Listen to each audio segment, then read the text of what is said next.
Alhamdulillahirabbil alamin. Assalamualaikum warahmatullahi wabarakatuh. Alhamdulillahilladzi arsala rasulahu bil huda wa dinil haqq liyudhhirahu 'alad dini kulli wa kafa billahi syahida walau karihal musyrikun. Asyhadu an la ilaha illallah wa asyhadu anna Muhammadan abduhu wa rasuluh. Allahumma salli ala sayyidina Muhammad wa ala ali sayyidina Muhammad kama shallaita ala sayyidina Ibrahim wa ala ali sayyidina Ibrahim wa barik ala sayyidina Muhammad wa ala ali sayyidina Muhammad kama barakta ala sayyidina Ibrahim wa ala ali sayyidina Ibrahim wa barik ala sayyidina Muhammad wa ala ali sayyidina Muhammad kama barakta ala sayyidina Ibrahim wa ala ali sayyidina Ibrahim fil alamin innaka Hamidum Majid. Allahumma shalli ala sayyidina Muhammad. Alhamdulillah pagi hari ini kita dalam keadaan sehat walafiat dan insya Allah dengan penuh rasa syukur kita ungkapkan dari dalam kalbu kita raditu billahi robba wabil islami dina wabi muhammadin nabiyya wa rasula rabbi zidni ilma warzuqni fahma. Shadaqallahul azim.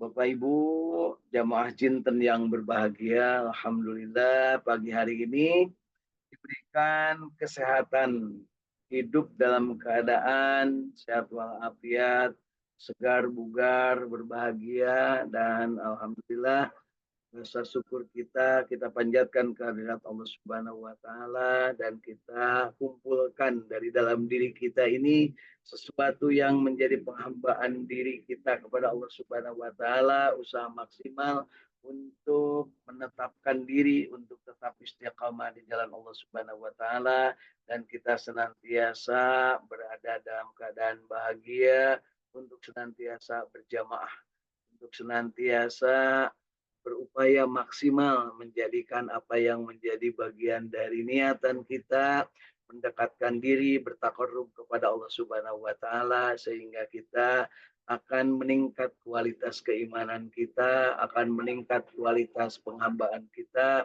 dan pada saatnya tentu saja Allah ridho dan kita juga ridho dan kita mendapatkan rahmat Allah, dijauhkan dari rahmat Allah Subhanahu wa taala. Alhamdulillah pagi hari ini saya alhamdulillah baru saja nyampe di Bali perkampungan di Pelupi Lemburan, Tasikmalaya di pinggir sawah ya. Ini dalam rangka berupaya untuk mewujudkan cita-cita bisa bepergian di malam hari. Ya, alhamdulillah tadi berangkat dari Bandung pukul 2 dini hari ya sampai di Asik saya waktu sholat subuh, adzan subuh, alhamdulillah sempat ikut berjamaah di masjid yang ada di Lemburan. Ya. Alhamdulillah pagi hari ini saya ingin mengajak sahabat-sahabat semua yang jadi bagian dari silaturahim kita untuk senantiasa meningkatkan kualitas pribadi menjadi pribadi yang tenang, yang tentram, yang kalbunya selalu mendapat bimbingan Allah Subhanahu wa taala. Hasbi rabbi jalallah, ma fi qalbi ghairullah, Nur Muhammad sallallahu la ilaha illallah. Selalu bersyukur ketika mendapatkan nikmat, bersabar ketika mendapatkan ujian dan cobaan, senantiasa menghambakan diri ikhlas kepada Allah Subhanahu wa taala dan kita termasuk yang dikuatkan untuk menjadikan diri kita ini tetap dalam keadaan beriman, bertakwa, beribadah dan pada saatnya kita akan bertobat ketika kita berbuat salah dan dosa. Pagi hari ini saya akan mencoba mereview yang sudah kita baca selama ini dari kebiasaan tadarus pagi, 1 ayat 2 ayat yang kita baca selama dari mulai akhir Ramadan kemarin sampai dengan saat ini kita sudah mencoba menamatkan 6 surat dari Al-Quran, surat Al-Fatihah, surat Al-Baqarah, surat Ali Imran, surat An-Nisa, surat Al-Maidah, dan baru saja kemarin kita menamatkan surat uh, Al-An'am. Nah, yang kita perlu lakukan upaya pada diri kita, apakah setelah kita membaca kemudian meningkat pemahaman kita, apakah kita setelahnya berusaha maksimal untuk meningkatkan pemahaman kita juga mengamalkan apa yang kita mampu amalkan, dan apakah kita juga termasuk yang setelah mengamalkan kita menikmati amalan itu, dan setelah kita menikmati amalan, maka kita juga apakah termasuk yang berusaha untuk menyebarluaskan. Nah, ketika itu terjadi, maka itulah yang disebut dengan proses belajar yang disebut oleh Rasul SAW, sebaik-baik di antara kalian adalah yang belajar Al-Quran dan mengajarkannya. Khairukum man ta'allamal Quran wa 'allamah. Jadi kita coba evaluasi diri kita, benarkah kita sudah membaca dengan benar? Benarkah kita juga sudah memahami dengan benar?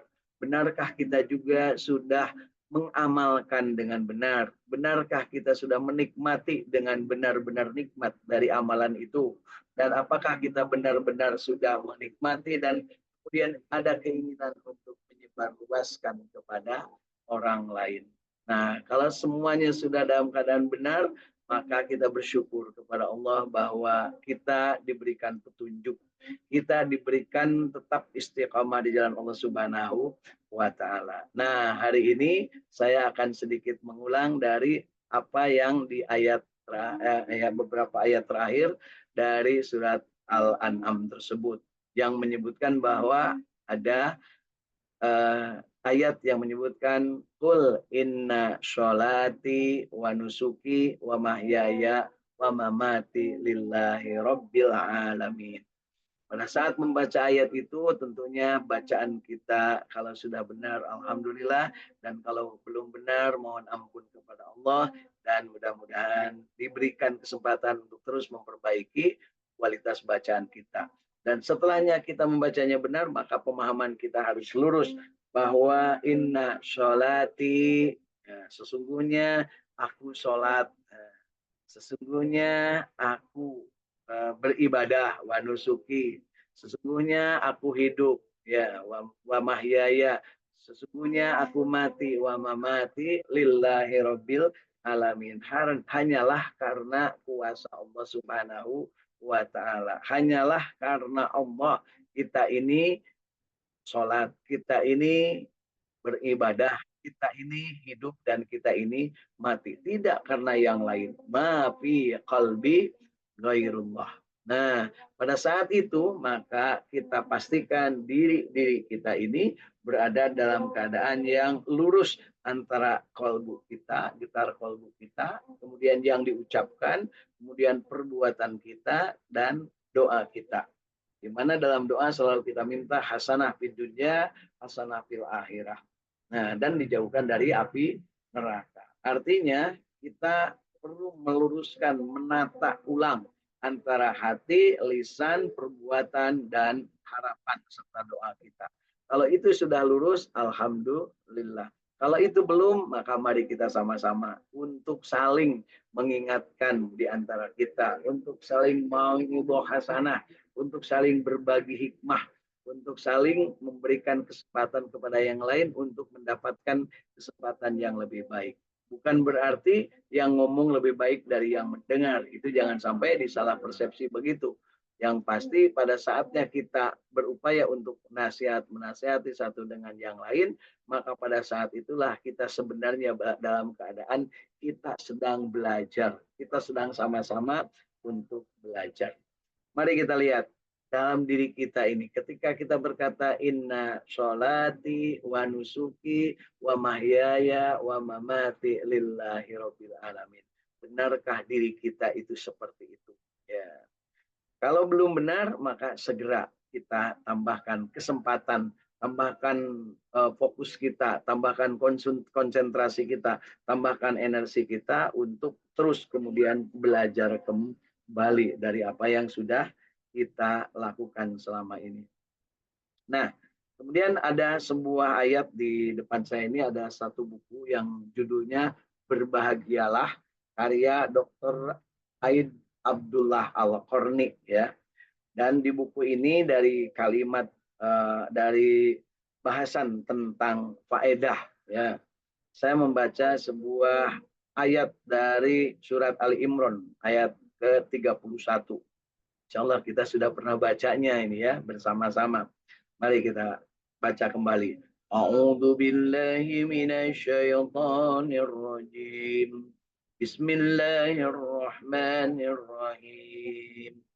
Qul in kuntum tuhibbunallaha fattabi'uni yuhibbukumullahu wa yaghfir lakum dzunubakum wallahu ghafurur rahim. Shadaqallahul adzim. Allahumma arhamna bil Quran. Ini dari surat Ali Imran ayat ke-31. Artinya menurut tafsir Ibnu Katsir dituliskan di sini, katakanlah jika kamu benar-benar mencintai Allah, maka ikutilah aku. Ya, kata Rasul Shallallahu Alaihi Wasallam, niscaya Allah mengasihi kamu dan mengampuni dosa-dosamu. Allah Maha Pengampun lagi Maha Penyayang. Alhamdulillah Bapak Ibu, ketika kita ingin membuktikan bahwa kita cinta kepada Allah, maka sederhana sekali, yaitu ikutilah aku. Aku dalam hari ini adalah Rasulullah Nabi Muhammad SAW, di mana beliau itu sudah dinobatkan sebagai laqad kana lakum fi Rasulillah uswatun hasanah, sebagai contoh teladan bagi semua manusia dalam berbagai sisi kehidupannya. Nah, ketika kita mencontoh Rasul, maka mari kita lihat Rasulullah SAW itu menerima wahyu dimulai dengan kalimat yang namanya Iqra. Bismi rabbikal ladzi khalaq. Nah, dari penggalan kalimat ini, maka kita harus sadar, kita harus mawas, kita harus mengerti bahwa yang namanya Allah Subhanahu wa taala mendidik manusia melalui Al-Qur'an kepada Nabi Muhammad SAW sebagai contoh teladan. Yang pertama kali harus dilakukan adalah membaca dengan menyebut nama Allah. Artinya membaca dalam hal ini dalam pengertian yang sangat luas. Dari mulai melihat, mendengar, memandang, merasakan. Kemudian di dalamnya ada proses analisa, proses evaluasi, proses kreativitas. Semuanya itu dalam rangka membaca. Menemukanali, menjadikan segala sesuatu itu mampu untuk dicerna, dianalisa. Dan kemudian pada saatnya diambil kesimpulan tentang semua yang sudah kita baca tersebut. Apa yang kita baca yaitu seluruh ayat-ayat Allah, baik ayat yang tertulis yang di dalam Al-Quran ataupun ayat-ayat yang berada dalam segala alam dan segala fenomena ini. Ya, kita paham bahwa ketika kita membaca, maka kita harus tahu kenapa kita sebelum apa-apa Al-Quran itu sudah menyuruh membaca. Kita juga sambungkan ke yang kita yakini bahwa rukun Islam yang pertama adalah membaca 2 kalimat syahadat. Dari membaca maka kita muncul ikrar dari dalam kalbu, kita muncul keyakinan, kita muncul keimanan, kita muncul kepercayaan, kita muncul sebuah fenomena diri yang akan menjadikan kita cinta kepada Allah.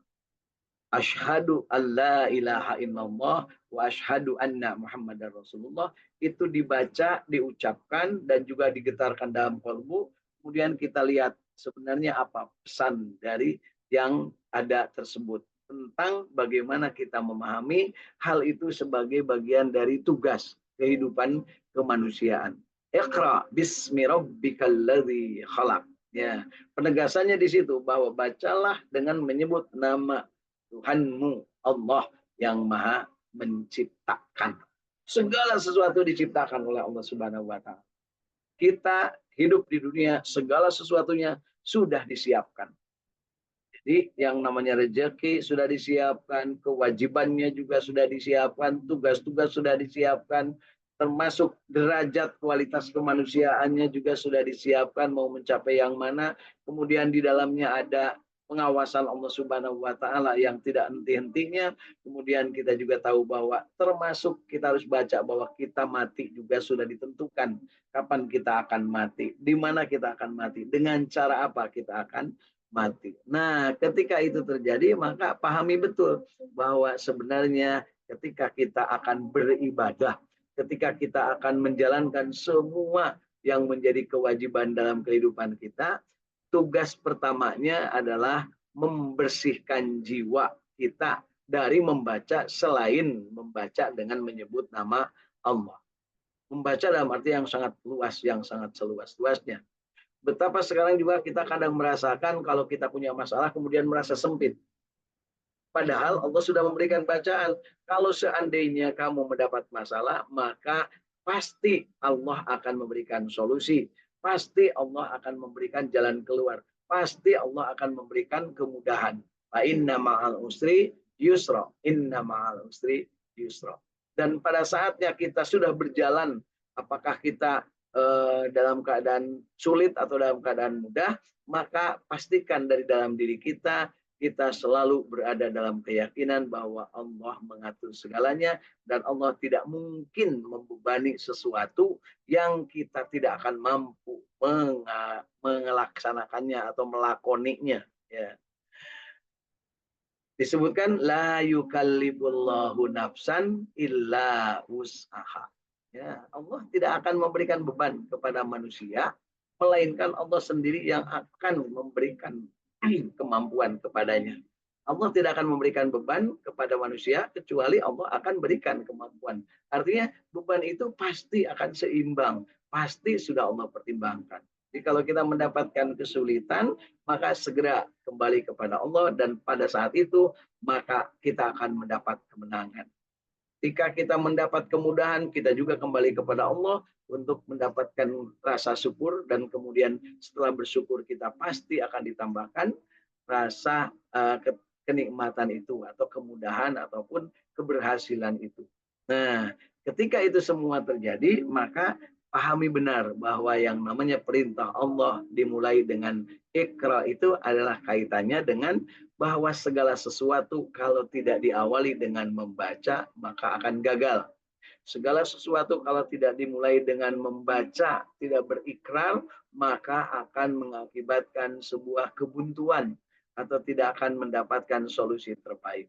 Bagaimana itu bisa kita pahami? Ya, karena dari mulai Iqra bismi rabbikal ladzi khalaq pertama kali diturunkan, maka Allah dengan kesempurnaannya Al-Quran itu diberikan petunjuk sampai pada akhirnya Allah sebutkan al-yauma akmaltu lakum dinakum wa atmamtu alaikum nikmati wa raditu lakumul islama dina. Kalau saja kita membaca dengan benar, maka kita pasti akan sempurna, pasti akan mendapatkan nikmat, dan itu hanya bisa dilakukan kalau seandainya kita ridho dengan keislaman kita. Seandainya kita ridho dengan agama yang kita yakini, kepasrahan total yang namanya beragama Islam.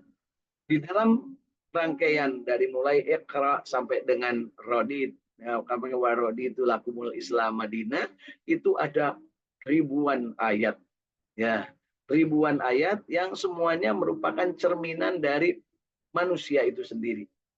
Karena Al-Quran ini adalah pedoman bagi manusia, petunjuk bagi manusia, jalan bagi manusia. Jadi tidak mungkin tidak ada jalan kalau kita mau mencari jalannya dari Al-Quran. Ya. Nah, pada saat itulah kita harus memahami yang harus kita lakukan adalah bersih-bersih jiwa kita dengan Iqra. Ya. Iqra dalam artian kita bisa melaksanakan ketika kita akan memohon kepada Allah. Maka permohonan itu harus didasari dengan apa yang menjadi petunjuk dari Allah. Yaitu memohon kepada Allah itu dengan cara sabar dan sholat. Sabar ketika kita mendapatkan tantangan, mendapatkan kesulitan atau mendapatkan ujian atau mendapatkan permasalahan, dan syukur segera bertobat kepada Allah Subhanahu wa taala dan kita berterima kasih kepada Allah Subhanahu wa taala ketika kita mendapatkan kemudahan atau kenikmatan. Sabar dan syukur. Ista'inu bisyabri wassalat. Mintalah pertolongan kepadaku, kata Allah, dengan sabar dan sholat. Nah, kemudian apalagi yang harus kita pahami dari yang dimaksud dengan kita harus memahami benar. Membaca itu sangat penting karena membaca itu akan menjadi pangkal untuk mendapatkan kenikmatan. Tanpa membaca tak akan nikmat. Nah, makanya saya selalu menyampaikan orang yang gemar membaca pasti hidupnya bahagia. Ya, orang yang gemar mendekatkan diri dengan Al-Quran sebagai bacaannya, maka dia pasti hidupnya akan bahagia, terlepas dari berbagai persoalan. Dan kalaupun ada persoalan, maka dia pasti akan selalu mendapatkan solusi dari persoalan tersebut. Kalau tidak percaya, silahkan ditekuni. Karena apa? Saat ini betapa banyak orang yang ingin mencapai bahagia, tapi dia malas membaca. Ingin mencapai kebahagiaan, tapi jauh dari Al-Quran. Ingin mencapai kebahagiaan, tapi dia melupakan sumber kebahagiaan. Ingin dia mendapatkan kebahagiaan, tapi dia lupa terhadap jalan-jalan yang disediakan untuk mencapai kebahagiaan. Nah, pada saat itulah kita harus sadar sesadar-sadarnya bahwa kita ini berada dalam keadaan yang serba diatur oleh Allah Subhanahu wa taala. Hidup kita diatur, ibadah kita diatur, cara minta tolong pun diatur, berkiprah, bersilaturahim, berinteraksi pun diatur. Kita diatur juga untuk apa yang bisa kita lakukan dan mana yang tidak boleh kita lakukan. Kita beramar ma'ruf, kita nahi mungkar, kita membersihkan jiwa, kita mencari kebahagiaan, kegembiraan, dan kita juga menghindarkan dari bencana, petaka, dan juga azab. Semuanya diatur. Dan aturan itu tidak bisa tidak, kita harus ikhra. Dari Iqra kita ikuti amar ma'ruf nahi mungkar, kita ikuti tazkiyatun nafs, kita ikuti yang namanya basyiron, kita dapatkan naziron, yang namanya larangan untuk berbuat sehingga tidak menimbulkan konsekuensi dari azab dari apa yang kita lakukan ketika melanggar perbuatan atau kita melakukan perbuatan yang dilarang, maka pada saat itulah kita akan mencapai nikmatnya. Dan ketika kita sudah mencapai nikmat, jangan lupa kita hafal ayat pendek yang selalu kita baca. A'udzubillahi minasyaitonirrajim. Idza jaa nasrullahi wal fath. Ya. Wa ra'aitan nasa yadkhuluna fi dinillahi afwaja. Fasabbih bihamdi rabbika wastaghfir innahu kana tawwaba. Pedoman praktis dari surat An-Nasr ini ya, bahwa kita ini akan mendapatkan kemenangan kalau kita membacanya benar. Kita akan mendapatkan kemenangan kalau kita berdekat-dekat dengan Al-Quran. Kita akan mendapatkan kemenangan kalau seluruh apa yang kita lakukan ini dipersembahkan, dihambakan hanya untuk Allah Subhanahu wa taala. Dan ketika mendapat kemenangan itu, yaitu dengan sempurnanya kita memahami Islam, sempurnanya diri kita untuk masuk ke dalam ajaran agama Islam, sempurnanya kita dalam kenali apa yang harus kita lakukan dan yang tidak boleh kita lakukan, maka akan menimbulkan kenikmatan, akan menimbulkan kebahagiaan, akan menimbulkan keberuntungan, akan menimbulkan kemenangan. Dan ketika itu terjadi, maka segera fasabbih, bertasbih kepada Allah. Bihamdi rabbika, bersyukur kepada Allah. Ya, memuji Allah dan wastaghfir, beristighfar. Ya, jadi kata kuncinya adalah bertasbih, kemudian berterima kasih atau bersyukur dan beristighfar. Karena sesungguhnya Allah Maha mencintai, ya, Maha memberikan segala sesuatu, ya. Yuhibbut tawwabin wa yuhibbul mutatahhirin. Orang, ya, Allah sangat mencintai kepada orang yang bertobat dan orang yang suka membersihkan dirinya. Bertobat, jangan lupa tadi disebut, harus dimulai dengan Iqra. Gak mungkin manusia bisa bertobat kalau tidak membaca. Kenapa? Membaca adalah bagian dari upaya menghadirkan Allah dalam diri. Dan ketika kita siapkan dalam diri kita ini hati-hati yang jiwa-jiwa yang tenang, yang tentram untuk diisi oleh Allah Subhanahu wa taala dengan rahmatnya, maka pada saat itulah kita akan mendapatkan kebahagiaan. Berapa kali ini saya sebut kata-kata kebahagiaan karena kebetulan buku yang saya baca hari ini ya ada dua dan dua-duanya judulnya adalah bahagia. Yang satu hidup bahagia bersama Al-Quran. Ini dari terjemahan dari Syekh Abdul Hamid Mahmud, Syekh Al-Azhar tahun 73 sampai 1978. Ya, almarhum al-maghfirah Syekh Abdul Hamid Mahmud. Ya, Abdul Halim Mahmud. Dan yang kedua adalah yang sangat populer dan sering kita dengar kata apa namanya? Namanya yaitu Berbahagialah karya Dr. Aid Abdullah Al-Qarni. Kenapa kata-kata bahagia ini sangat penting? Karena sekarang lagi banyak dirindukan. Seolah-olah bahagia itu jauh. Seolah-olah bahagia itu hanya untuk orang-orang kaya. Seolah-olah bahagia itu kalau punya jabatan. Seolah-olah bahagia itu kalau punya keberhasilan terpandang di masyarakat. Makanya banyak sekarang yang orang tertipu dengan kebahagiaan-kebahagiaan yang hakikat, yang sesungguhnya. Banyak yang tertipu sehingga mereka kadang mencari bahagia, tetapi dia sebenarnya menjerumuskan diri ke dalam kesengsaraan. Di antaranya adalah menipu orang, mengkamuflase diri, memoles diri sehingga mohon maaf kalau yang mungkin lagi nyalek, lagi mau jadi bupati, wali kota, gubernur termasuk mau jadi presiden, memoles diri. Kadang keluar dari dirinya supaya orang lain kagum, supaya orang lain merasa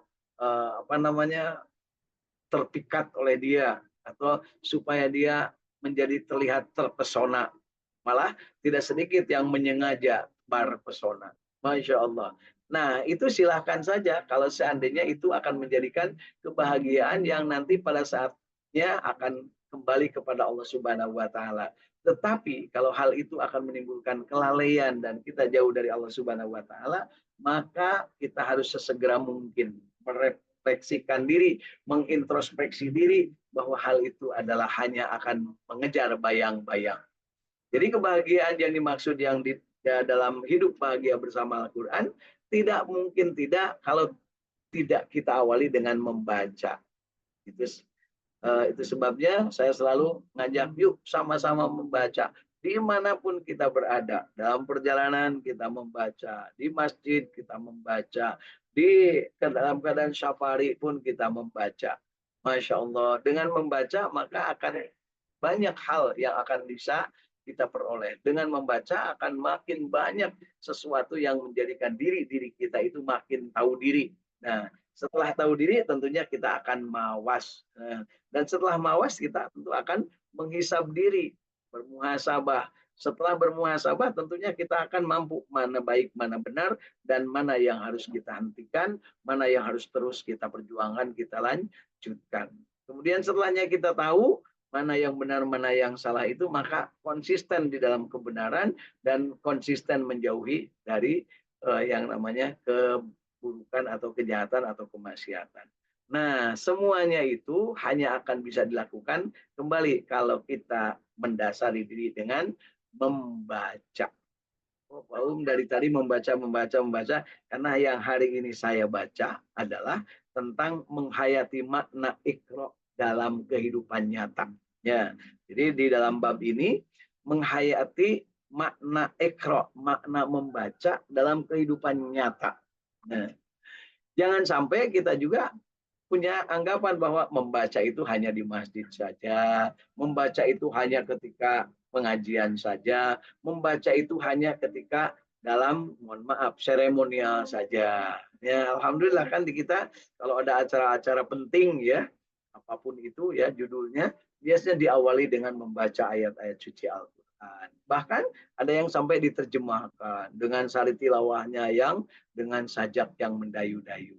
Sementara mungkin kita tidak mendapatkan faedah. Nah, ini di buku yang Aid Al-Qarni ini saya bahasnya tentang faedah. Jadi dari membaca lari ke faedah. Artinya apa? Seorang yang membaca pasti akan mendapatkan ilmu, pasti akan mendapatkan hikmah, dan ketika hikmah itu diejawantahkan dalam kehidupan maka akan menimbulkan kemaslahatan, dan ketika kemaslahatan itu maka faedahlah yang akan didapat. Ya, faedah itu yang selalu kita dengar adalah manfaat. Ya, manfaat. Di mana kata Rasul, khairun nas anfa'uhum linnas. Sebaik-baik manusia adalah yang paling banyak manfaatnya bagi manusia yang lainnya.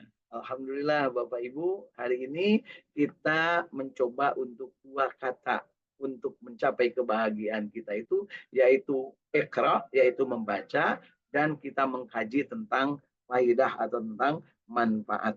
Ya, yang dimaksud dengan faidah atau manfaat tadi ditegaskan oleh Rasul bahwa siapa yang mengikuti aku, ya, mengikuti aku, maka pasti dia akan mendapatkan atau akan dicintai oleh Allah Subhanahu wa taala. Sekali lagi saya bacakan. Qul in kuntum tuhibbunallaha fattabi'uni yuhibbukumullahu wa yaghfir lakum dzunubakum. Wallahu ghafurur rahim. Surat Ali Imran ayat ke-31. Katakanlah, jika kamu benar-benar mencintai Allah, kata Rasul, maka ikutilah aku. Niscaya Allah mengasihi kamu dan mengampuni dosa-dosamu. Allah Maha Pengampun lagi Maha Penyayang. Nah, di sini adalah penegasan dari fungsi kerasulan Nabi Muhammad SAW, di mana beliau adalah laqad kana lakum fi Rasulillah uswatun hasanah, dan beliau adalah rahmatan lil alamin. Dan di dalam sebuah hadis qudsi disebutkan bahwa tidaklah seorang hamba bertakarrub kepadaku, kata Allah, yang lebih aku sukai daripada apa yang telah aku wajibkan kepadanya. Jadi Bapak Ibu, kalau seandainya mau bertakarrub kepada Allah, maka lakukanlah yang wajib dulu. Ya, jangan sampai kita itu kelayapan ke sana ke sini, yang wajibnya lupa. Ya, jangan sampai kita mencari sesuatu aksesoris dari ibadah, sementara yang pokoknya lupa. Mana yang pokok? Perbaiki sholat kita. Ya, perbaiki sholat dalam artian apa? Bisa jadi pemahaman tentang makna sholat, pemahaman tentang makna gerak sholat, pemahaman tentang waktu-waktu sholat, pemahaman tentang hikmah-hikmah ketika kita sholat. Ya, itu tentunya sangat banyak. Ya. Maka jika dan hambaku senantiasa bertakarub kepadaku hingga aku mencintainya. Jadi orang yang bertakarub kepada Allah, pasti Allah akan mencintainya. Jadi kalau kita sekarang merasa tidak dicintai Allah, kesulitan mendapatkan rahmat Allah, tidak merasa mendapatkan rahmat Allah, maka itu kita kurang bertakarub. Maka jika aku mencintainya, aku menjadi pendengarannya, dan dia mendengar dengannya, dan menjadi penglihatannya yang dia melihat dengannya, dan menjadi tangan yang dia memukul dengannya, dan menjadi kaki yang dia melangkah berjalan dengannya. Jika dia meminta, pasti aku beri, dan jika dia berlindung kepadaku, maka aku akan lindungi. Masya Allah. Mudah-mudahan kita termasuk yang disebut dalam ayat ke-31 surat Ali Imran dan hadis qudsi tentang orang yang mencintai Allah itu pasti akan mendapatkan karunia rahmat Allah Subhanahu wa taala. Bapak Ibu, di belakang saya ini sawah lega ya, 35 hektar ya. Saat ini tidak sedang ditanamin karena baru mulai musim hujan, dan di belakang ini adalah ini tanah pemakaman ya, Wiradadaha II ya, di Sukapura, namanya Pasir Huni, dan disinilah ibu saya dimakamkan ya, dimakamkan 47 tahun yang lalu ya, sih sudah lama ya. Nah, kemudian hari ini kita berada di sini, dan sayang di belakang ini masih terlihat kabutnya karena hari ini mendung dan belum kelihatan gunung aslinya yang di belakang. Mudah-mudahan kita termasuk yang hari ini bersyukur dengan kita bersama-sama berinteraksi ya di dalam Jinten online pagi hari ini. Ya, mudah-mudahan kita juga termasuk yang dipilih oleh Allah Subhanahu wa taala untuk mampu membaca dengan benar, memahami dengan benar, mengamalkan dengan benar, menikmati dengan benar, dan menyebarluaskan dengan benar dari Al-Quran yang kita yakini sebagai pedoman hidup manusia, sebagai pembeda dari manusia-manusia yang tidak beriman adalah ketika dia rajin membaca. Baca dalam arti yang seluas-luasnya, dari mulai membaca untuk beramar ma'ruf, membaca untuk nahi mungkar, membaca untuk bertazkiyatun nafs, membersihkan jiwa, membaca untuk mendapatkan kegembiraan dan kebahagiaan, dan membaca untuk menghindari azab-azab Allah Subhanahu wa Ta'ala. Mudah-mudahan kita juga termasuk yang dipilih oleh Allah Subhanahu wa Ta'ala untuk bahagia, istiqomah, dan selalu berjamaah untuk membaca Al-Quran ini. Dan kita juga mohon kepada Allah dipanjangkan umur dan disolehkan amal, karena kata Rasul, khairun nas mangkola umuruhu wahasuna amaluhu. Sebaik-baik manusia adalah yang panjang umurnya dan soleh amalnya. Untuk memanjangkan umur, selalu kita kampanyekan untuk kita bersedekah, berwakaf, paling tidak ikut serta menyebarluaskan Al-Quran dengan berbagi musyaf Al-Quran. Kemudian yang kedua, kita juga ingin mendapatkan kesempatan untuk membangun masjid, membangun fasilitas ibadah, dan prasarana-prasarana lainnya. Kemudian yang ketiga, kita juga ingin memudahkan orang lain untuk mendapatkan air minum, mendapatkan kesempatan air bersih dari sekitarnya dengan cara mudah dan murah. Dan yang keempat adalah kita berupaya untuk terus-terusan kampanye untuk menanam pohon dari apapun pohon jenisnya yang insya Allah akan bermanfaat. Dan itu akan merupakan sedekah jariah yang pada saatnya akan mengalir meskipun kita sudah dimakamkan di tempat pemakaman umum ataupun dimakamkan di mana saja, menurut nanti orang-orang yang hidup akan memakamkan kita. Ya, tentunya hari ini juga kita jangan lupa kalau ada yang di antara sahabat-sahabat yang ingin bersedekah dengan cara mewakafkan tanah makam, dipersilahkan di tempat saya akan kita fasilitasi, dan ternyata masih banyak memerlukan dengan harga 100.000 untuk satu pemakaman. Insya Allah kita akan berbagi bersama yang membutuhkan. Mari kita sama-sama akhiri dengan doa akhir majelis. Allahumma sholli ala sayyidina Muhammad wa ala ali sayyidina Muhammad. Rabbana atina fid dunya hasanah wa fil akhirati hasanah wa qina adzabannar. Subhanakallahumma wa bihamdika asyhadu an la ilaha illa anta astaghfiruka wa atubu ilaik. Assalamualaikum warahmatullahi wabarakatuh. Waalaikumsalam warahmatullahi wabarakatuh. Waalaikumsalam warahmatullahi wabarakatuh.